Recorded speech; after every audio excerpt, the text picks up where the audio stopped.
Assalamualaikum warahmatullahi wabarakatuh. Perkenalkan, nama saya Nurlita Fajar Fitriana, mahasiswa PPG Daljab gelombang 1 tahap 2. Terima kasih. Selamat pagi anak-anak. Ya, assalamualaikum warahmatullahi wabarakatuh. Waalaikumsalam warahmatullahi wabarakatuh. Ya baik, sebelum pembelajaran kita berdoa dulu ya. Ya, Bu Lita minta tolong ketua kelas untuk memimpin doa. Mari teman-teman, sebelum kita memulai pembelajaran pada pagi hari ini, mari kita berdoa menurut agama dan kepercayaan masing-masing. Berdoa dimulai. Berdoa selesai, pada Ibu Guru memberi salam. Selamat pagi, Bu. Ya, selamat pagi anak-anak. Bagaimana kabar kalian? Alhamdulillah. Ya, hari ini ada yang tidak masuk? Tidak ada. Hari ini sehat semua, sehat dapat mengikuti pembelajaran. Kita punya sedikit quote of the day. Ya, quote ya, apa gitu? Ya, bacain ya. Dari yang pertama dari Andreni Gata, apa itu? Bermimpilah dalam hidup, jangan hidup dalam mimpi. Ya, Asik. Cuma mimpi aja ya. Tapi juga harus ada usaha untuk meraih mimpi tersebut. Yang selanjutnya kita akan ice breaking dulu ya untuk semangat. Ya, kita ikuti Bu Lita. Nah, ini ada tepuk pagi, siang, malam. Sudah bisa anak-anak? Belum. Oh, belum ya. Yang pertama ada pagi. Pagi berarti tepuk 1 kali. Kalau siang berarti 2 kali ya. Yang malam tepuk setengah ya. Setengah aja ya. Ya oke, akan cepat sedikit ya. Pagi, siang, pagi, siang, pagi, pagi, siang, malam. Ya, ada beberapa tokoh di sini. Siapakah itu ya? Masih ingatkah kalian ya tentang asam dan basa? Apa itu asam dan basa? Masih ingatkah kalian? Ada yang bisa menjawab? Saya Bu. Ya, oke, silakan Rafsi. Pengertian dari asam itu zat yang apabila dia berada di dalam air akan terionisasi dan mengeluarkan ion hidrogen. Sedangkan basa itu zat yang apabila di dalam air dia akan terionisasi mengeluarkan ion OH-. Ya, Muhammad. Oke. Baik sekali Rafsi, tepuk tangan untuk Rafsi. Nah, ini ada beberapa tokoh ya. Nah, ada yang bisa menjelaskan teori menurut Arrhenius?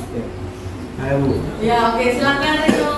Jadi teori Arrhenius itu menyatakan bahwa larutan asam yang dilarutkan akan menghasilkan senyawa hidrogen atau H+, sedangkan basa yang dilarutkan akan menghasilkan senyawa hidroksida atau OH-. Iya. Dan campuran dari keduanya disebut juga sebagai senyawa garam atau netral. Iya, oke. Terima kasih, tepuk tangan untuk Rino. Nah, setelah diingat, ya, Bu Lita akan bacakan tujuan pembelajaran pada hari ini ya, anak-anak ya. Yang pertama, jadi nanti kalian menentukan indikator asam basa yang diekstrak dari bahan alam dengan diskusi dan tanya jawab. Kemudian dengan sikap disiplin, gotong royong, mandiri dan menghargai pendapat orang lain dengan baik. Yang kedua, perhatikan video berikut ini.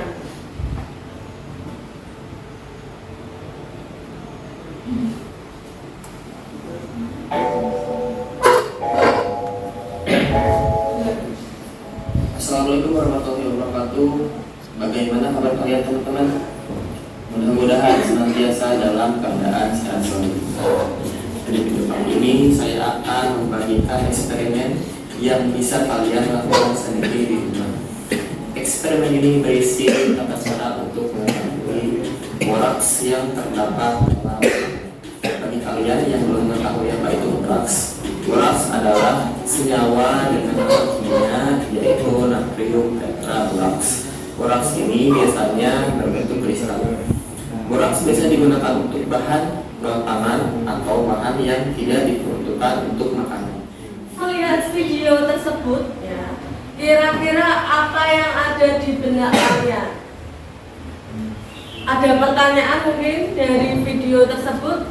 Saya Bu, tanya. Ya, oke. Silakan Surya. Kenapa terjadi perubahan pada tusuk gigi yang telah dikasih kunyit ke itu tusuk giginya dimasukkan ke bakso itu kenapa? Oh ya, oke. Terima kasih atas pertanyaannya Surya. Ya, Bu Lita tampung dulu ya. Oke, ada pertanyaan lagi mungkin yang lain?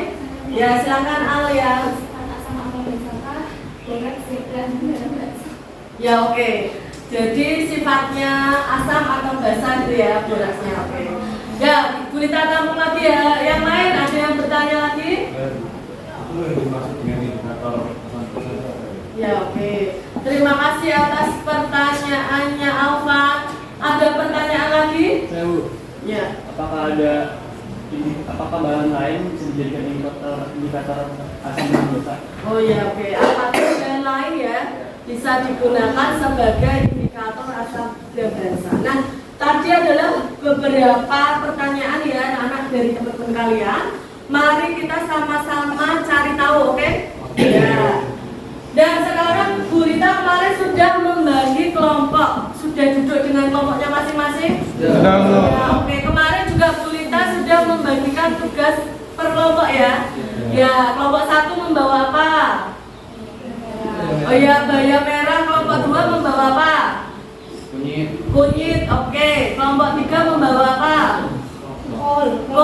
Oh ya, kol merah. 4 manggis, kulit manggis ya, sudah bawa ya. Oke. Kelompok 5 bunga mawar. Kelompok 6 oh iya, bukan apa. Oke, terima kasih anak-anak. Ini Bu Lita bagikan dulu LKPD-nya satu kelompok, satu silakan.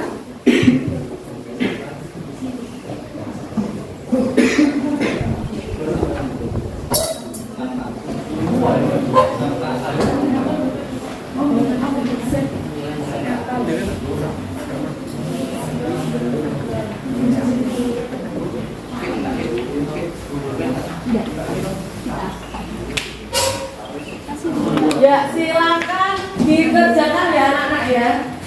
Silakan kalian berdiskusi, kemudian ini.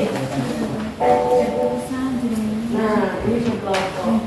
Ya. Kemudian, nah ini semangat berdiskusi. Jika ada apa namanya, silahkan pertanyaan bisa dicari di sini melalui QR code ya. Nah, kalian bisa scan melalui HP kalian masing-masing. Ya, silakan berdiskusi dulu sekarang untuk menjawab pertanyaan tadi. Di situ sudah ada ya? Ya, boleh yuk.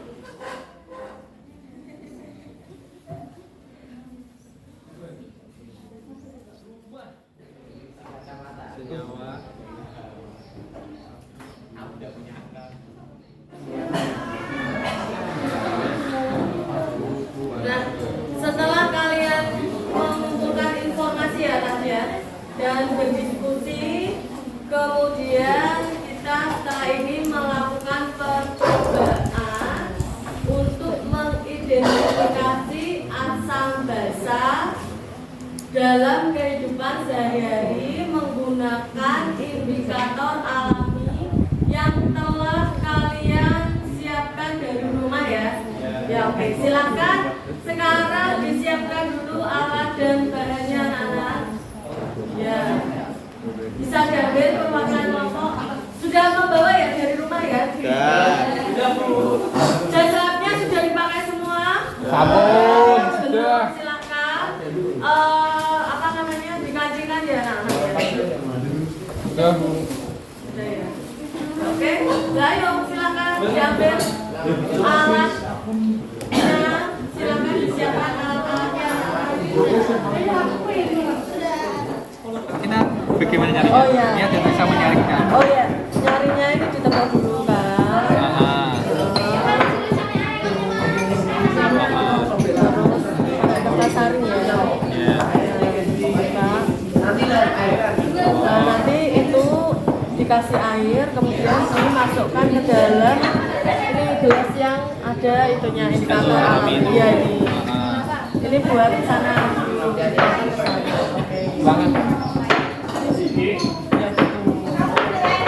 Nah nanti kalau sudah semuanya ya, nah baru nanti disaring terus Lapis ya? dilapis dulu boleh. Iya. Oke, Paham? terima kasih.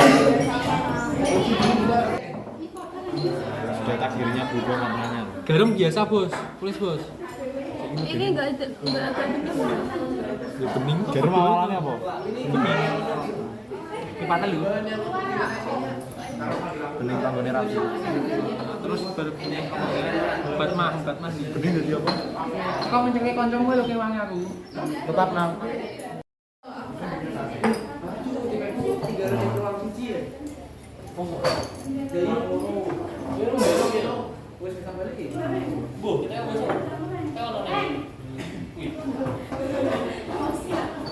Ya, kemudian kurangnya apa?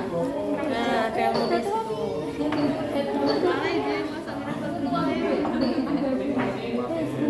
Bukan nunggu dan ya. Apa?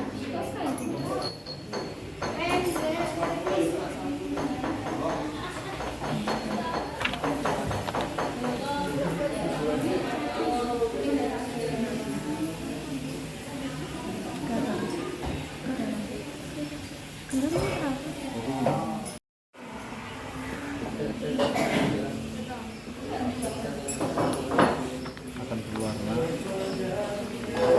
Ya akan berwarna kecoklatan. jika dideteksi lakukan asam. Ya.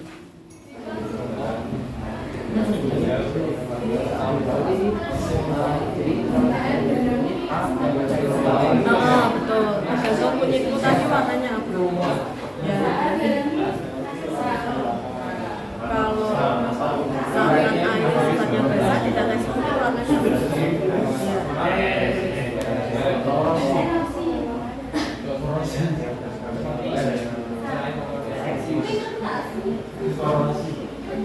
Ada pertanyaan lagi?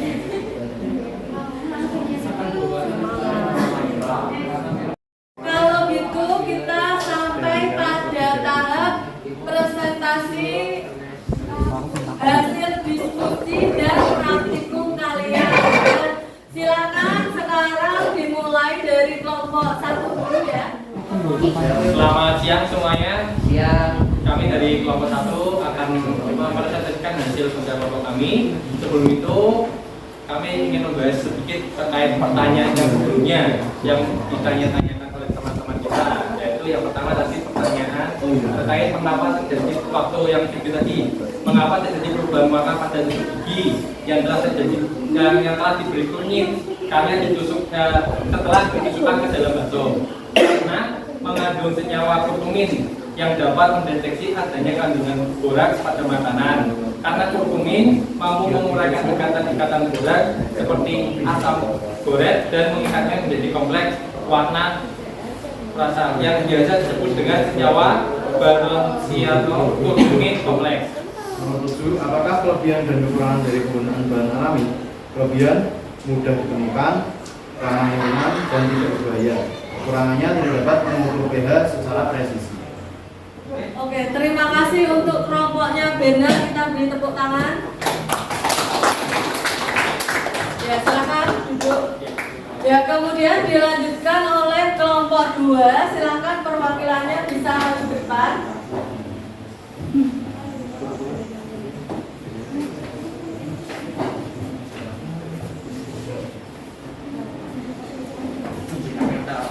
Assalamualaikum warahmatullahi wabarakatuh. Waalaikumsalam warahmatullahi wabarakatuh. Akan membahas hasil pengamatan saya dengan yang dihasilkan oleh diskusi bersama teman-teman saya. Yang pertama saya akan membahas nama indikator alami saya. Nama indikator alami yang saya gunakan adalah kunyit. Setelah itu kan pada praktikumnya kan kita mengekstrak indikator alami tersebut. Warna indikator alami yang sudah kita ekstrak itu menunjukkan warna coklat. Kemudian disajikan beberapa bahan yang akan kita uji kadar asam atau basanya menggunakan indikator perubahan warna. Yang pertama ada tabel di sini menunjukkan warna perbandingan sebelum dan setelah diteteksi ekstrak. Sebelum diteteksi ekstrak, ketujuh larutan tersebut kecuali air obat mah dan air sabun itu warnanya itu putih keruh, sedangkan yang lainnya itu berwarna bening. Setelah diteteksi ekstrak, larutan HCl, dia larutannya itu pertama kali sebelum diteteksi ekstrak warnanya bening. Setelah kita deteksi menunjukkan warna kuning cerah. Kedua ada larutan NaOH. Sebelum diteteksi ekstrak berwarna bening dan setelah diteteksi ekstrak berwarna coklat kemerahan. Yang ketiga ada air garam, menunjukkan warna bening sebelum ditetesi dan setelah diteteksi menunjukkan warna kuning cerah. Yang keempat ada obat mah. Warna sebelum diteteksi indikator alami berwarna putih, sedangkan setelah diteteksi indikator alami berwarna coklat cerah. Yang kelima ada cuka. Warna sebelum dideteksi indikator alami berwarna bening, setelah dideteksi indikator alami berwarna kuning cerah. Yang keenam ada air sabun. Warna sebelum dideteksi indikator alami berwarna bening, setelah dideteksi ekstrak indikator alami berwarna kuning kecoklatan. Terakhir ada air jeruk. Warna sebelum dideteksi indikator alami berwarna putih keruh, sedangkan setelah dideteksi indikator alami berwarna kuning muda. Sekian analisis data yang saya sampaikan. Apakah ingin ditanyakan? Ya, silakan Alia. Apakah ada kesulitan saat melakukan praktikum ini? Saya tamu dulu. Ada Ayah, tadinya ada siapa? Saya Mas. Silakan. Tadi kan Mas Raffi bilang kekurangannya kayak lebih akurat, kurang akurat sama kurang presisi. Nah itu kenapa Mas? Baik, dua pertanyaan saya kira cukup. Saya akan menjawab pertanyaan Alia. Tadi pertanyaannya itu kan dia menanyakan kesulitan kelompok kami saat praktikum tadi itu saat penyaringannya itu tidak maksimal sehingga mungkin ada perubahan warna yang tidak akurat. Selanjutnya ada pertanyaan Mas Surya, apa yang menyebabkan perubahan warna tersebut tidak akurat? Jadi mungkin saat proses itu terdapat kesalahan saat menyaring ekstrak indikator alami tersebut, sehingga saat kita uji dengan larutan saat dideteksi warna indikator tersebut seperti perubahan warnanya itu tidak cepat, bereaksinya tidak cepat, tidak maksimal. Mungkin karena prosesnya ataupun karena kelemahan dari indikator alami tersebut. Mungkin kadar tetesnya atau kekuatan zat. Terima kasih.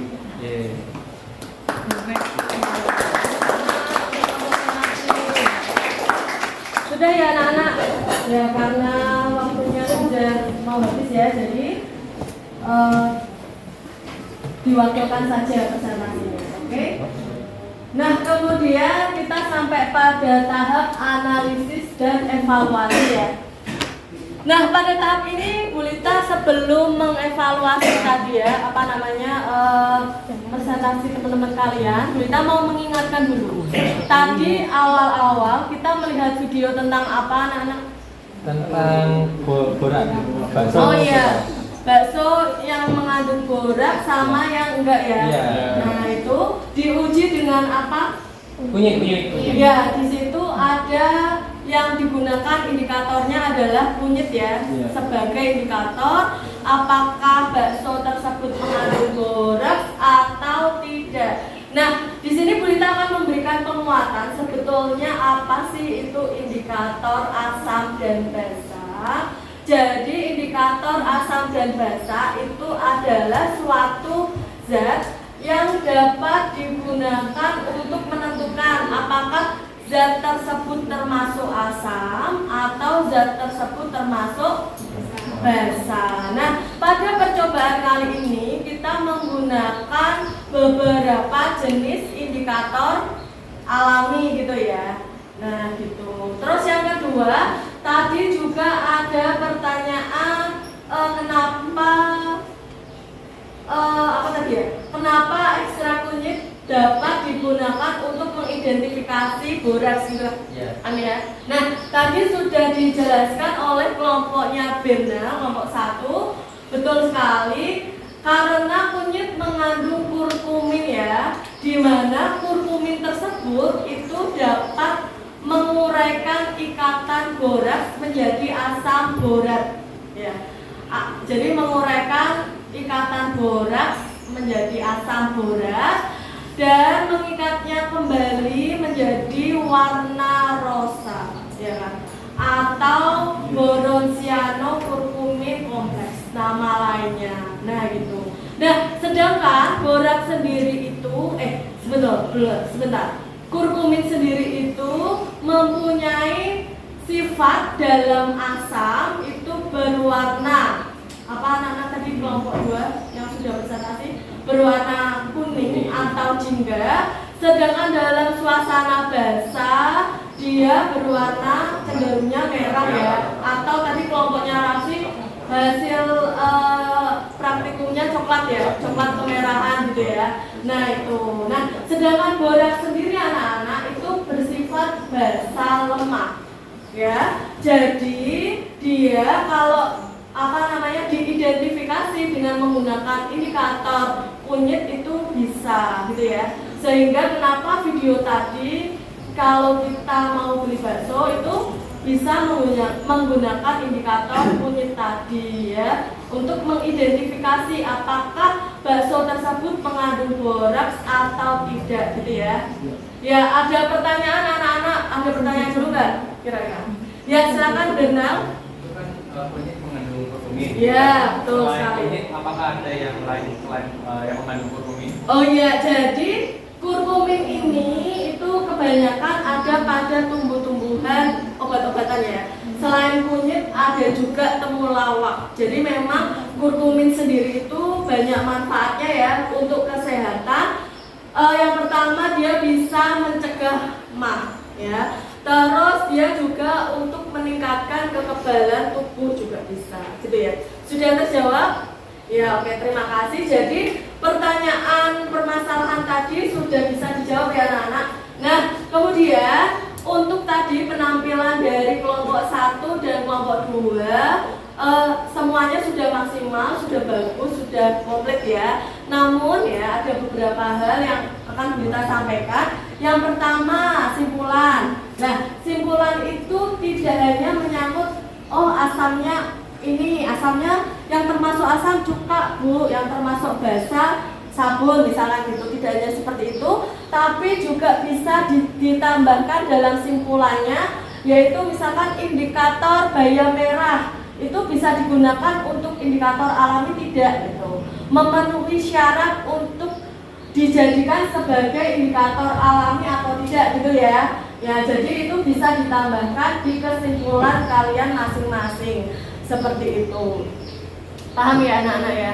Nah, kemudian kekurangan dari indikator alami, Bu Rita juga mau menambahkan yang telah disampaikan teman-teman kalian tadi. Kekurangannya itu dia hanya bisa mendeteksi larutan-larutan yang kekuatan asam basanya itu sangat kuat ya. Kuat. Nah, sedangkan untuk asam lemah dan basa lemah, nah itu ada yang berhasil, ada yang tidak itu tadi. Itu kekurangan menggunakan indikator alami. Ada pertanyaan lagi anak-anak? Ya, tidak ya, sudah cukup ya. Oke, baik, kita dengarkan ada sebentar ya. Oke, terima kasih. Kan ya anak-anak ya. Nah, setelah ini kita masuk dalam tahap simpulan ya. Siapa yang bisa membantu Bu Rita untuk menyimpulkan pembelajaran hari ini?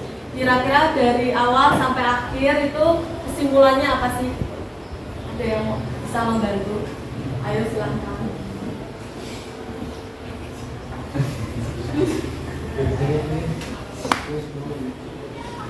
Ya, ada yang bisa menyimpulkan? Ayo, silakan. Oke, silakan Rino.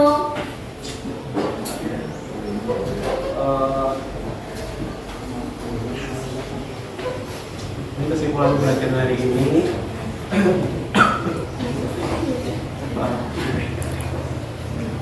Karena saya menggunakan indikator alami kulit magis. Jadi menurut saya, menurut kelompok kami dari hasil percobaan menurut kami kulit magis layak untuk dijadikan indikator alami. Ya, terima kasih Rino, kita beri tepuk tangan. Ada yang mau menambahkan lagi mungkin? Saya mungkin mau nambahin. Oh ya, silakan reaksi. Jadi zat asam basa itu kan dengan kehidupan kita sehari-hari.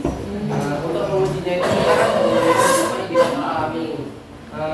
Dengan kelompok-kelompok lain yang menggunakan indikator alami ada kol merah, ada kulit magis seperti kelompok tadi, ada indikator alami mawar, terus ada kunyit. Nah, maka untuk menguji larutan asam basa kita juga bisa menggunakan indikator alami tersebut.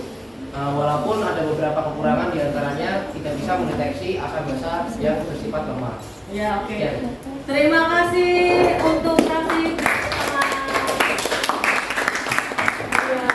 Jadi itu tadi ya yang sudah disimpulkan teman-teman kalian. Bu Lita ingin menegaskan saja bahwa ternyata asam basa itu sangat dekat dengan kehidupan sehari-hari ya, mudah didapatkan, sangat dekat dengan kehidupan sehari-hari. Kemudian kita bisa menggunakan indikator-indikator alami yang tersedia di alam sekitar untuk mengetes apakah zat tersebut itu asam ataupun basa. Meskipun indikator alami memiliki beberapa kekurangan gitu ya, seperti yang telah disebutkan teman-teman kalian. Oke, terima kasih. Nah, baik, sampailah kita pada tahap evaluasi pembelajaran. Ya, silakan siapkan HP kalian anak-anak, kamera kalian. Kalian scan QR code yang ada di depan, kemudian silakan dikerjakan. Oke? Ya, ayo silakan. Sudah di-scan? Ada kesulitan nggak? Ya.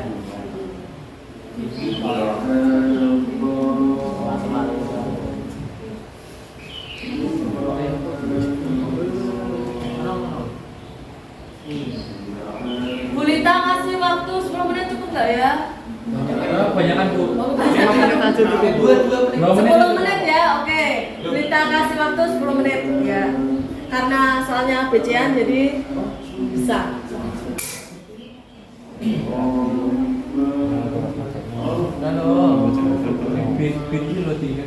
Ya itu, kalau kesulitan bisa menggunakan link yang ada di bawah. Nama lengkap Dirjen Tata Sambungan.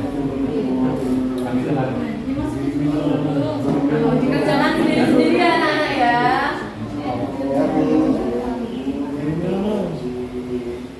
Tinggal dipencet gini. Ke teks Bos.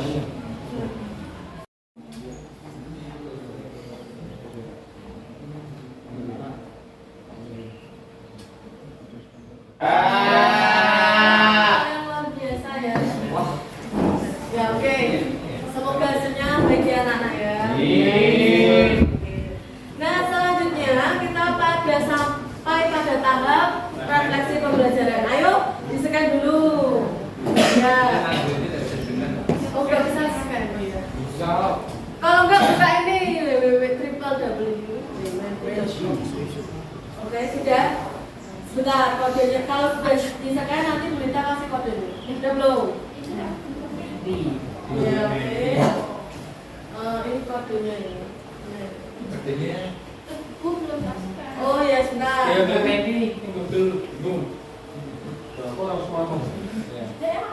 Ya oke. Sudah dikerjakan semua, silakan dikumpulkan dulu LKPD-nya. Bisa dari depan ke belakang, dari belakang ke depan ya. Ya, yuk. Bisa dikumpulkan dulu LKPD-nya.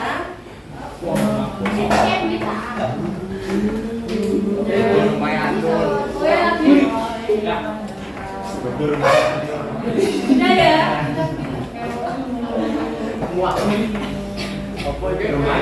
Sudah dikumpulkan semua, baik. Terima kasih anak-anak. Jangan lupa pertemuan selanjutnya, perhatikan dulu. Ya, pertemuan selanjutnya kita akan membahas asam basa